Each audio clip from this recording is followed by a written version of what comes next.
Hier, 7 juillet, était jour férié en commémoration du premier anniversaire de l'assassinat du président Jovenel Moïse.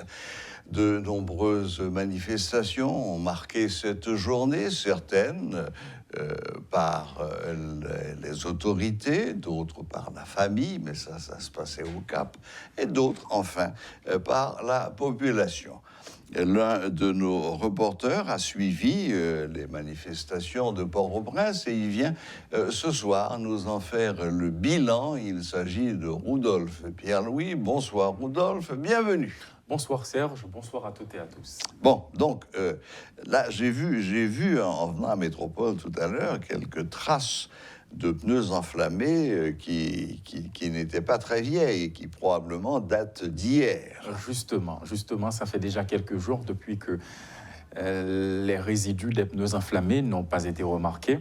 Mais hier, à l'occasion du premier anniversaire de l'assassinat du président Jovenel Moïse, lors de la manifestation qui s'est déroulée depuis le carrefour de l'aéroport jusqu'au niveau de Pétionville, eh bien, il y avait des protestataires qui en ont profité pour dresser des barricades avec des pneus enflammés. C'était le cas au niveau de Delma 47, au niveau de Delma 48, à Delma 95, au niveau de Pétionville notamment, près de l'ancien cimetière, il y avait des pneus enflammés et les manifestants voulaient prendre la direction de Pellerin. Ils voulaient se rendre à Pellerin 5, là où se trouve la résidence officielle du président assassiné. Malheureusement, ils n'ont pas pu se rendre là-bas parce que la PNH, de son côté, avait pris des dispositions. Il y avait un important dispositif de sécurité qui a été mis en place pour empêcher les manifestants de se rendre là-bas. Donc finalement, il y en a qui ont lancé des pierres, il y en a qui en ont profité pour déverser leur colère. Mais la PNH, de son côté, notamment les agents qui étaient sur place, ont gardé leur sang-froid. Finalement, il n'y a pas eu d'échauffourée.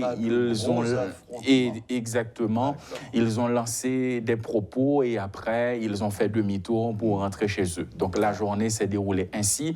Il n'y avait pas de pare-brise cassé, il n'y avait pas d'incidents majeurs pour bien décrire cette manifestation qui s'est déroulée hier. Maintenant, parallèlement, à Pellerin 5, il y avait des activités parce qu'au niveau de Pellerin 5, les riverains de la zone en ont profité pour rendre un hommage, disons, particulier au président assassiné. Il y avait un stand qui a été construit, il y avait des espaces réservés à des citoyens qui voulaient venir faire la déposition des gerbes de fleurs. Et également, il y avait Magali Habitant, il y avait le journaliste Mackenson Rémy et d'autres personnalités comme l'ancien ministre des Travaux publics Joséus Nader qui était présent dans la matinée, qui lançait des messages. Mais il faut dire que presque tous les messages abondaient dans le même sens, à savoir exiger que justice soit rendue au président assassiné. Et que l'enquête démarre sérieusement, enfin. Justement.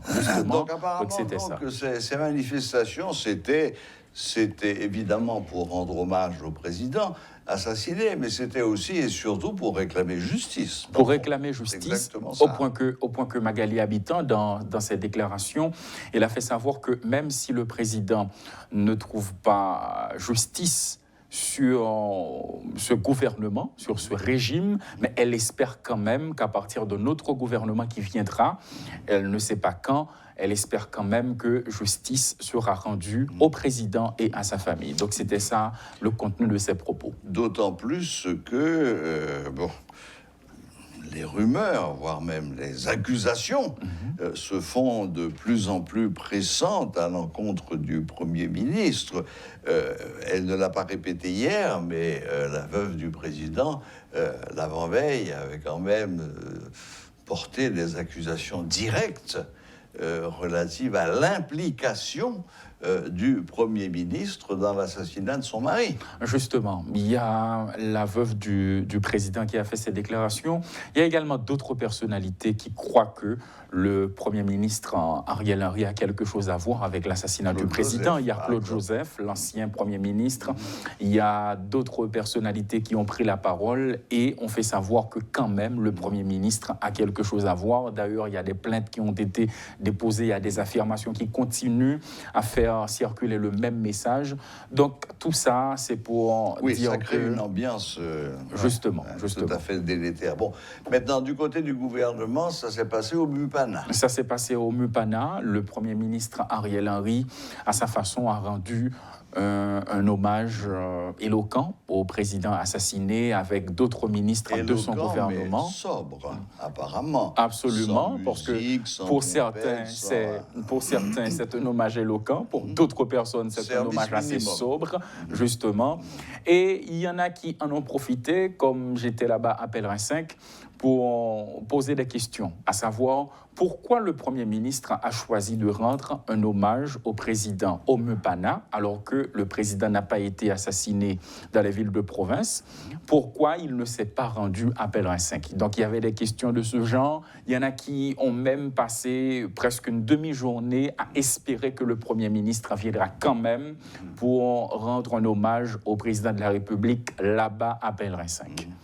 Oui, je suppose qu'il n'aurait pas été le bienvenu au Cap Haïtien autour de la tombe de Jovenel Moïse, où s'est réunie la famille. Eh bien, selon les constats, il y a des doutes. Il y a des doutes. Bon, eh bien, Rudolf, merci. Merci de ce compte-rendu.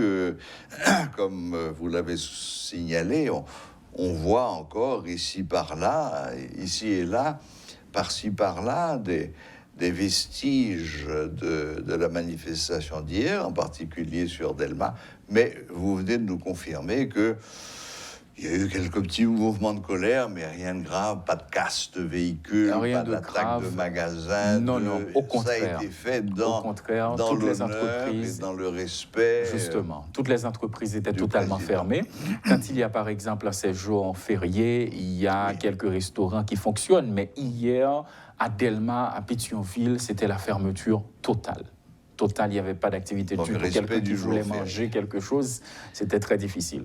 Bon, j'ai l'impression que vous étiez parmi ceux-là. En effet.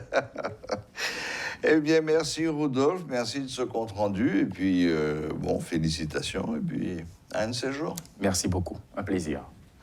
Voilà, c'est Rudolf Pierre-Louis qui nous faisait un rapide bilan des manifestations qui ont marqué hier la commémoration du premier anniversaire de l'assassinat du président Jovenel Moïse.